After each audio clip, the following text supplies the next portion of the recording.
Hello दोस्तों, देखिए मैं आज आप लोग के लिए एनसीईआरटी क्लास 10th का ये मैथ की प्रश्नवाली ये 5वां चैप्टर है जो एपी है। जो एपी का ये हम फर्स्ट चैप्टर 5.1 से 5.2 से मैं सवाल लिया हूँ, जिसमें आपको कहीं पर एन निकालना है तो कहीं पर अंतिमवा पद निकालना है, कहीं पर डी निकालना है तो कहीं पर आपको कुल नंबरों की संख्या बताना है, टोटल नंबर कितना होगी।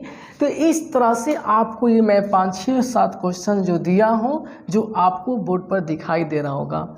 अब यहाँ ये देखना है कि हमको टीएन निकालना है, इसमें भी टीएन निकालना है। तो ये सब कैसे निकलेगा, ये जानने से पहले हमें कुछ कंसेप्ट को समझना होगा। वो कंसेप्ट एक एपी से निकल कर आता है। जैसे कि आपको मान लीजिए ए दिया रहेगा, डी दिया रहेगा और एन दिया रहेगा। अब देखिए ए का मतलब होता है प्रथम पद और डी का मतलब होता है सार्व अंतर होता है और एन का मतलब संख्या होता है, नंबर। ठीक है ना। अब यहाँ देखेंगे और यहाँ पर ए डी सभी दे दिया जाता है। तो एपी जो भी बनता है हमारा, एपी एक सीक्वेंस में चलता है जिसको हिंदी में अनुक्रम बोलते हैं। तो ये एपी जो होता है मेरा एक सीक्वेंस है, जैसे 3, 5, 7 ऐसे डॉट डॉट जाएगा तो ये एपी बोलेगा, क्योंकि इस एपी के जो ये सब दिख रहा है ना 3, 5, 7, इस सबको हम लोग पद कहते हैं। और बाकी ये एक अनुक्रम में जा रहा है। तो अनुक्रम दो तरह का होता है, एक यहाँ पर रुका हुआ नहीं है, चलते जा रहा है। तो इस अनुक्रम को हम लोग कहते हैं असीमित अनुक्रम, एक होता है सीमित अनुक्रम। तो यहाँ पर रुके हुआ यानी लास्ट क्लोजेस कोई संख्या रहता तो हम कह सकते सीमित था, अभी सीमित नहीं है। अब यहाँ एक एपी ऐसा दे दिया जाता है तो हम इसको शॉर्ट ट्रिक से अगर बनाना चाहते हैं तो इसके लिए सबसे पहले हम अंतिमवा पद निकालेंगे। अगर हम अंतिमवा पद निकालना सीख लेते हैं तो हम बेहतरीन ढंग से इस सब को निकाल सकते हैं। तो अंतिमवा पद निकालने के लिए फॉर्मूला हम सबको जानते हैं, a + n - 1d होता है। अब यहाँ देखेंगे a + डी को n में गुना करते dn होता है और 1 में गुना करते -d होता है। अब यहाँ ये देखना है कि यहाँ पर तो हम माइनस आ रहा है और यहाँ पर कभी प्लस भी आ जाएगा। तो इस माइनस कब होगा, प्लस कब होगा, ये चीज़ को हम लोग को समझना है। तो देखेंगे दोस्तों, यहाँ पर हम टीएन बराबर जो निकाले हैं ये होता है। अब यहाँ देखेंगे अगर ए का मान प्लस हो जाए, डी का मान प्लस हो जाए, चाहे माइनस हो जाए दोनों का, तो सेम चिन्ह हो गया। तो सेम चिन्ह हमेशा घटेगा। सेम चिन्ह यदि होता है तो हमेशा घटाएंगे। उसके बाद में अगर असमान चिन्ह रहेगा, माइनस प्लस रहेगा, तो ये जुटेगा। क्या होगा, जुटेगा। अब एक और बात है, अब घटेगा तो उसका चिन्ह क्या होगा और जुटेगा तो चिन्ह क्या होगा। तो देखिए डी के हिसाब से चलता है। अगर मान लेते हैं डी अगर साइन में ज़्यादा है तो वो प्लस होगा तो माइनस हो जाएगा, माइनस होगा तो प्लस हो जाएगा, और नहीं तो ए का मान जो है उस हिसाब से उसका चिन्ह रहेगा। अब कहेंगे इतना सारा प्रॉब्लम तो हमको समझ ही नहीं आएगा, तो ये एग्जाम्पल के जरिए समझाऊंगा तो समझ आएगा। ये कहाँ पर प्लस माइनस की बात हो रही थी, तो यहाँ की बात हो रही थी। यहाँ पर आपको ज़्यादा जोड़ देने के लिए, देखिए माइनस है तो कभी प्लस हो जाएगा, कभी माइनस हो जाएगा। तो इसमें जुटने के लिए बोला हूँ कि यहीं समान चिन्ह रहेगा तो घटेगा और असमान चिन्ह रहेगा तो जुटेगा। और चिन्ह किसका वैल्यू होगा, तो अगर माइनस का साइन ज़्यादा है तो प्लस होगा तो माइनस होगा, माइनस हो तो प्लस हो जाएगा। अब बाकी अगर अगर डी कम रहता है प्रथम पद से तो प्रथम पद का चिन्ह हो जाता है। ये चीज़ आपका बेसिक कॉन्सेप्ट था। अब सवाल के ऊपर चलते हैं और देखते हैं हम लोग। ठीक है, यहाँ तक तो कंप्लीट करा दी बेसिक। अब यहाँ पर ध्यान देंगे, देखेंगे इस तरह से हम यहाँ पर बहुत सवाल दिया हूँ। तो यहाँ पर पहला सवाल में टीएन निकालना है का। तो टीएन निकालने के लिए हम अंतिमवा पद का जो फॉर्मूला होती है उसको ट्रिक के माध्यम से सजाएंगे। तो देखिए डी जो है उसको संख्या में गुना कर देंगे, ठीक है ना। तो हमारा क्या होगा, 5n हो जाएगा। अब देखिए प्रथम पद 6 है, सार्वंतर 5 है। अब 6 ज़्यादा कि 5 ज़्यादा, कहेंगे 6 ज़्यादा। 6 कौन सी में चिन्ह है, प्लस में, तो प्लस दे दिए। 6 में से 5 घटा देंगे, बोले कि सेम चिन्ह होता घटेगा। अब आपका 20वां पद निकला, 20 रखिए, 5 × 20 और 1 जोड़ दिए, 20 × 25 100, 101 हो गया। अब जांचना है कि मेरा सही या गलत, तो देखेंगे टी 20वां का मतलब हुआ a + 19d। तो a का मान कितना हुआ, 6 और 19 × 5 = 95, 95 6 101 आ गया। वाह क्या बात है। तो आप कहेंगे कि ये आसान कि ये आसान, तो आप आपको ऊपर डिपेंड करता है कि अब आपको सोचना है कि हमारे लिए कौन परफेक्ट है। ये भी आसान है, ये भी आसान है।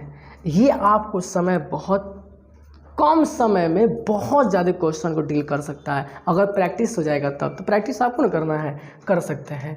तो इस तरह से आप पहला का क्वेश्चन का आंसर जान के दूसरा का देखिए। दूसरा में ये यहाँ भी अंतिमवा पद निकालना है, तो फटाक से अंतिमवा पद बनाइए। डी को एन में सटाक से गुना कीजिए तो -3n हो जाएगा। अब देखना है ये प्लस में है माइनस में है, तो दोनों का असमान चिन्ह है तो जुटेगा। 8 और 3 कितना होगा 11। अब ये प्लस का साइन है तो प्लस दे दीजिए, हो गया। अब आपको कितना निकालना है 25वां पद निकालना है। 25 दीजिए, 3 गुना 25 प्लस 11, 25 3 75, 75 से 11 घटा दीजिए। माइनस का साइन ज़्यादा है, 5 में से घटेगा 4 आएगा, 7 में से ही घटेगा 6 आएगा, 6 से 64 आंसर होगा। अब आपको जांचना है कि वाकई में करेक्ट ये सही बनना है। a + 24d कर दीजिए। अब a का मान भरिए +8 है, 24 d का मान -3 है, 24 दिया 72 घटाइए -64 आ गया। अब तो सर्टिफाइड हो गया है। चलिए तीसरा क्वेश्चन देखिए, यहाँ क्या कह रहा है, एक एपी का 30वां पद ज्ञात करना है। तो 30वां पद का मतलब T30 हुआ। तो देखेंगे इसका D में 10 में से 7 घटा दीजिएगा, 7 में से 10 घटाइएगा तो -3 आएगा, यानी A का मान है हमारा 10, D का मान हो जाएगा 7 में से 10 -3। अब बताइए मैंने कहा था जो D है उसको N में गुना करेंगे तो 3n हो जाएगा। अब प्रथम है प्लस और ये माइनस है तो 10 और 3 13। अभी प्लस का साइन ज़्यादा है तो प्लस का चिन्ह हो जाएगा।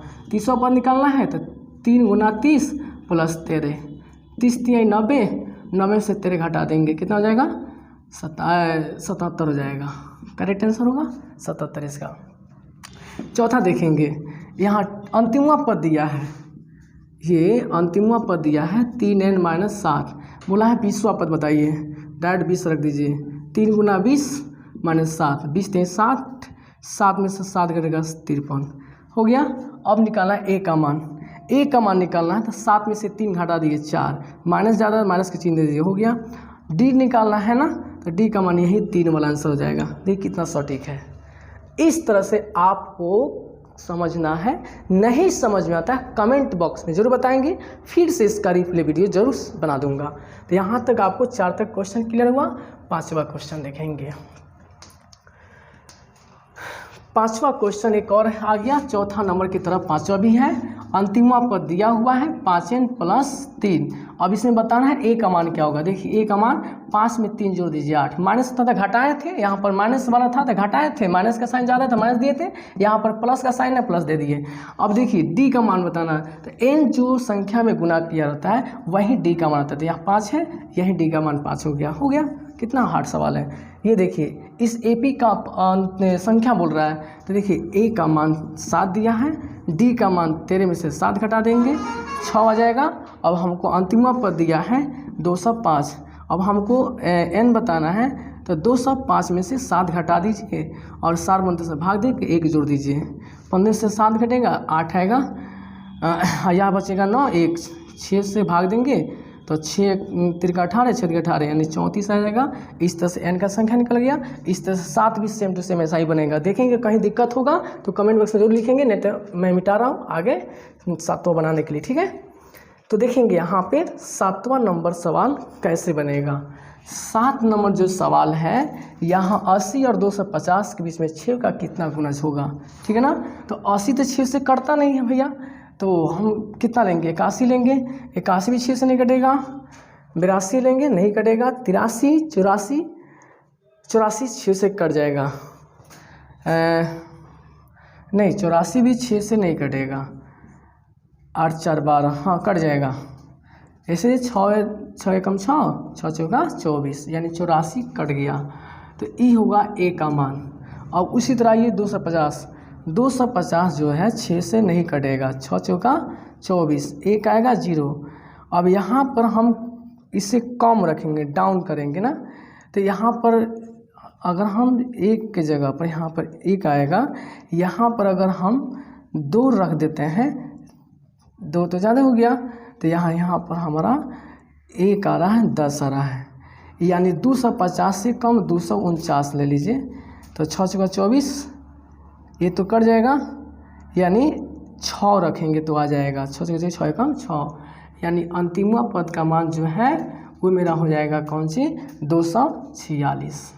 देखिए ठीक है, क्योंकि अब एक बाद 7 8 रखते तो नहीं कटेगा, 248 रखने तो नहीं कटेगा, इस तरह से नहीं। अब डी का मान जो है 6 चल ही रहा है, अब एन निकालना है तो आराम से क्या कीजिएगा 246 में से 84 घटा कर 6 से भाग का कर 1 जोड़ दीजिए, आपका करेक्ट आंसर आ जाएगा। क्योंकि यही सब आपका 6 से विभाजता वाला है, 6 से विभाजन होना। 6 में से 4 2 आएगा, 14 से 8 घटेगा 6 आएगा, 1 आया, और यहाँ पर जो दिए 6 दूना 12 और 6 से 42 और 1 28। देखिए n का संख्या 28 आ गया। तो मैंने आपको बहुत शॉर्ट ट्रिक के माध्यम से बताया हूँ। अगर यदि आप लोग को ये समझ में आ गया होगा ना, तो NCERT का प्रश्नवाली 5.2 ये पूरा वेल्डन कर सकते हैं, बेहतरीन ढंग से बना सकते हैं, ज़बरदस्त बनेगा। और आप इसको फॉलो कीजिए और इस तरह से आप कमेंट में बताएं। अगर अच्छा लगता है तो इसका अगला पार्ट बनाकर जरूर लेकर आऊँगा, जिसका ऐसा योग होगा। तो यदि वीडियो मस्त लगता है तो अपने दोस्तों में शेयर कीजिएगा, इसको सब्सक्राइब कीजिए। जय हिंद, जय भारत।